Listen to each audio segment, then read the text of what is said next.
Hello alpha एम्बस। आज आपके साथ इस वीडियो के अंदर मैं चर्चा करूंगा stock for the month of July के बारे में। लेकिन ये stock for the month of July नहीं है, ये वास्तव में एक बॉटम फिशिंग स्टॉक भी है। और यहाँ पर जिस तरीके से बाज़ार के अंदर रिस्क और रिवार्ड दोनों को अगर हम देखें तो उस एंगल से भी शेयर्स को हमने सिलेक्ट किया है।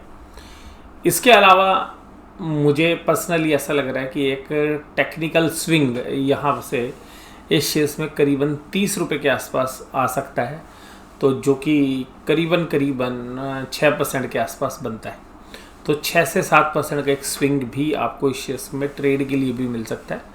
तो इन सभी पैरामीटर के साथ लॉन्ग टर्म, शॉर्ट टर्म, बहुत ज़्यादा अगर हम बात करें तो स्विंग ट्रेड के लिए भी करीबन 7 से 8 दिन के लिए भी एक ट्रेड 5 से 6% का बन सकता है। स्टॉप लॉस यहाँ से आप 21 रुपये नीचे रखेंगे जो स्विंग ट्रेडर्स हैं, यानी कि 760 रुपये के ऊपर। और बाकी जो इन्वेस्टर्स हैं या जो मीडियम टर्म या शॉर्ट टर्म के अंदर इन्वेस्ट करना चाहते हैं वो जो है करंट प्राइस पर इस शेयर्स को ले सकते हैं। जो शेयर धीरे धीरे लेना चाहते हैं वो SIP के अंदर इस शेयर को रख सकते हैं। लार्ज कैप स्टॉक है, क्यों चुना है मैं ये आपके साथ चर्चा करूँ तो सबसे पहले देखिए, आपको पता होना चाहिए कि महिंद्रा एंड महिंद्रा की ये जो कंपनी है ये अपनी सब्सिडरीज़ के माध्यम से कहाँ कहाँ काम करती है।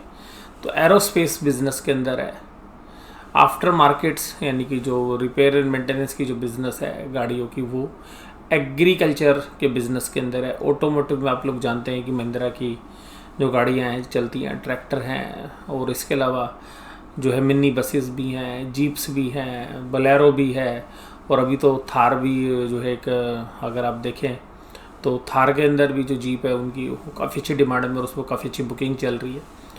उसके अलावा boats, clean energy, consulting, construction equipments, defence, farm equipments जिसमें ट्रैक्टर आप लोग जानते हैं। इसके अलावा फसल निकालने वाले जो इक्विपमेंट्स हैं, जनरेटर सेट्स हैं, तो वो इलेक्ट्रिक पावर बैकअप में आ जाएंगे। हॉस्पिटलिटी जिसमें आप महिंद्रा रिजोर्ट की बात आप समझेंगे।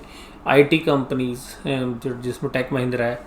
Insurance broking, logistic, power backup, retail, real estate, rural housing, steel, trucks, buses, 2 wheelers, vehicle equipment finance. तो आप महिंद्रा फाइनेंस भी आप समझ सकते हैं।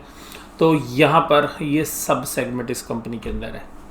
ये इसकी कुछ कंपनियाँ जो आप स्क्रीन पे देख रहे हैं, Mahindra life space, Mahindra electric mobility, ये काफ़ी बेहतरीन कंपनी जो तीसरे नंबर पे है।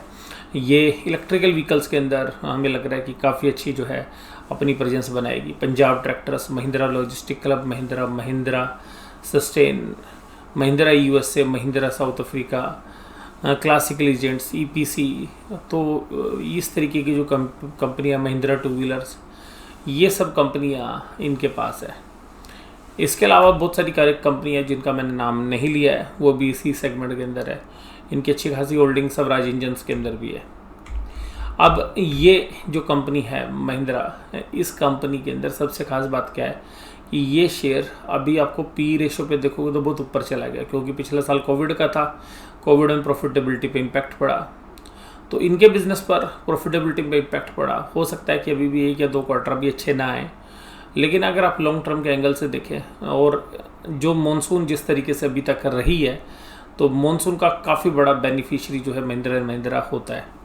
तो यहाँ पर शेयर प्राइस आप 5 साल के देखिएगा, 5 साल से ये शेयर यहीं पर घूम रहा है। यानी कि 5 साल से जो भी व्यक्ति इस शेयर की पुट या कॉल दोनों को बेच रहा है, या तो खाली पुट ही बेचता जा रहा है या खाली कॉल भी बेचता जा रहा है या दोनों को बेच रहा है, उसने पिछले 5 साल में अच्छे पैसे बना लिए होंगे। ऐसे शेयर जो रेंज में रहते हैं, तो जो FNO के ट्रेडर्स हैं उनके लिए मैं जो है डिस्कशन नहीं कर रहा हूँ, बट नॉर्मली ऐसे तरीके के जो शेयर्स होते हैं तो जिनके अंदर एक रेंज के अंदर शेयर्स काफ़ी लंबे समय से रहे हैं, वहाँ पर ऑप्शंस में काफ़ी अच्छे प्रॉफिट आते हैं। लेकिन अब मुझे लगता है कि इस रेंज से बाहर निकलेगा ये शेयर, और इसके लिए आपको थोड़ा सा SIP में भी आप जो है निवेश कर सकते हैं। थोड़ा टाइम लगेगा, ऐसा नहीं है कि तुरंत जो है शायद चले ये।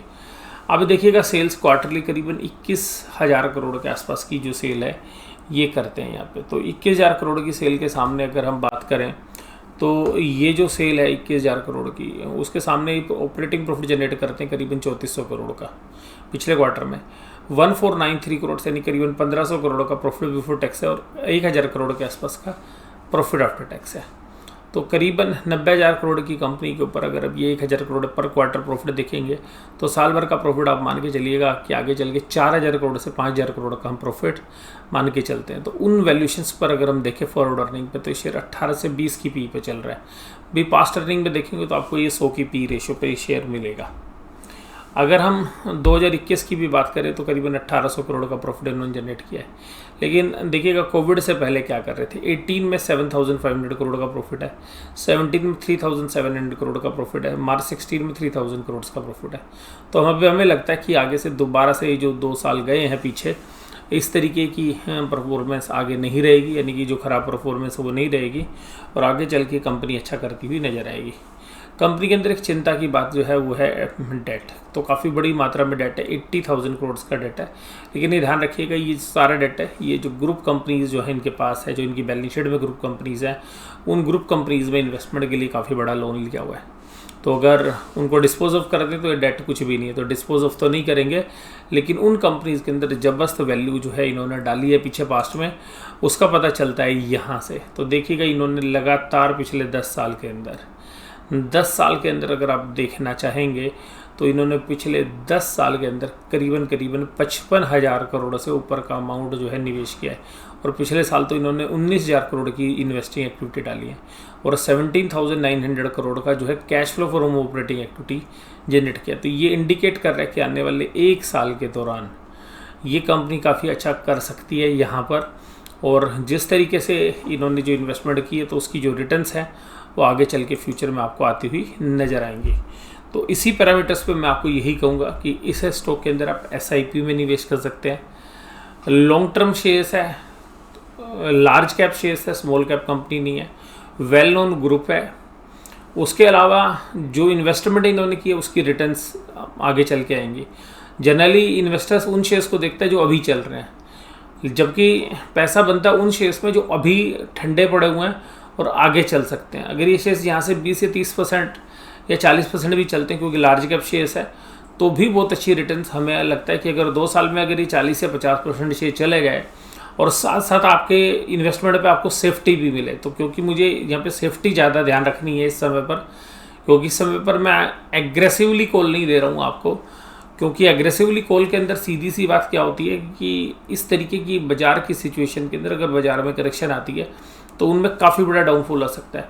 इस शेयर्स के अंदर मुझे डाउनफॉल भी लिमिटेड लगता है, जिसकी वजह से मुझे लगता है कि 900 रुपये के भाव शायद इसी साल के अंदर आपको देखने के लिए मिले और 781 रुपये का भाव है तो 810 से 820 शायद इसी महीने के अंदर आपको ये प्राइस मिल सकते हैं, जो प्राइस मैं अभी आपको बता रहा हूँ। तो स्विंग ट्रेड भी है, मीडियम टर्म ट्रेड भी है, शॉर्ट टर्म ट्रेड भी है, लॉन्ग टर्म के अंदर भी ये शेयर्स आप रख सकते हैं। ये इस तरीके का शेयर्स है कि जिसको आप कॉफ़ी कैन पोर्टफोलियो के अंदर, यानी कि एक लार्ज कैप पोर्टफोलियो जो लोग रखते हैं उसके अंदर भी ये शेयर फिट बनता है। इसके अलावा कंपनी लगातार जो है डिविडेंड देती है अपने प्रॉफिट में से, तो प्रॉफिट का पे आउट भी काफ़ी अच्छा है और उन सेगमेंट के अंदर पैसा लगा रखा है जो आगे चल के भविष्य के अंदर भविष्य निर्धारण का काम कर सकते हैं। जैसे आप इनके ई-व्हीकल्स वाले बिजनेस को आप देखिएगा। इसके अलावा जो रूरल थीम है उसके अंदर जो इनके इक्विपमेंट्स हैं, जो ट्रैक्टर्स हैं, अब अगर एस्कॉर्ट के सामने अगर आप देखेंगे तो इनका ट्रैक्टर डिवीज़न काफ़ी अच्छा कर रहा है। लेकिन इसके अंदर क्या है कि बिज़नेस ग्रुप के अंदर है, अगर महिंद्रा एंड महिंद्रा कभी भी अपने बिज़नेस को अगर डीमर्ज करता है, यानी कि सारी कंपनीज़ को अलग अलग करता है, तो यहाँ पर भी एक ज़बरदस्त वैल्यू अनलॉकिंग भी फ्यूचर में चल के हो सकती है। लेकिन उसके बारे में ज़्यादा स्पेकुलेशन नहीं करेंगे, हमें ये पता लगाना है कि हम जिस कंपनी को खरीद रहे हैं उसमें वैल्यू है या नहीं है। तो जो वैल्यू है वो शेयर्स की डाउन साइड को प्रोटेक्ट करती है और जब इन्वेस्टमेंट के अंदर मोनेटाइजेशन होती है, जहाँ से कैश फ्लो आने शुरू होते हैं, तो शेयर्स जो है आउट परफॉर्म करके देता है। तो दोनों एंगल से प्रोटेक्शन भी देखनी है हमें और शेयर्स की आउट परफॉर्मेंस भी देखनी है। तो जब ये बिजनेसेस अच्छा करेंगे तो बहुत अच्छी रिटर्न्स आ सकती हैं। शॉर्ट टर्म के अंदर भी, क्योंकि मुझे बॉटम फिशिंग के अंदर ये लगता है कि शेयर्स फिट बैठता है, इसलिए मैंने इसको बॉटम फिशिंग के लिए भी उपयुक्त माना है। लेकिन जो है ये मीडियम टर्म से लेके जो है लॉन्ग टर्म के अंदर ज़्यादा अच्छा करने की जो है इसके अंदर गुंजाइश है। और मुझे लगता है कि 1 साल से 2 साल का अगर आप इसमें समय देंगे तो 1000 से 1200 रुपये तक के प्राइसेस भी आपको इस शेयर्स में देखने के लिए मिल सकते हैं। और सबसे खास बात मैं आपको फिर बोलूँगा, डाउन साइड जो है रिस्ट्रिक्टेड है। तो अल्फा एम्बस ये जो शेयर्स था जुलाई के लिए, इस पर ध्यान रखिएगा। डिस्क्लोज़र है कि ये शेयर्स अभी मेरे पर्सनल पोर्टफोलियो में नहीं है, हालांकि पीछे मेरे पास रहा है ये शेयर्स, या इसके फ्यूचर्स एंड ऑप्शंस के अंदर जिस तरीके के मैंने भी ट्रेड्स आपके साथ डिस्कस किए, ऐसे ट्रेड मेरे रहे हो सकते हैं, उसके बारे में मना नहीं करूंगा, लेकिन अभी नहीं है। आगे चल के आपके साथ मेरे भी इन्वेस्टमेंट हो सकती है, जैसी मैं आपको राय दे रहा हूँ सिमिलर उन्हीं लाइंस के ऊपर। तो आज की वीडियो मैं यहीं पे समाप्त करता हूँ। Thank you very much.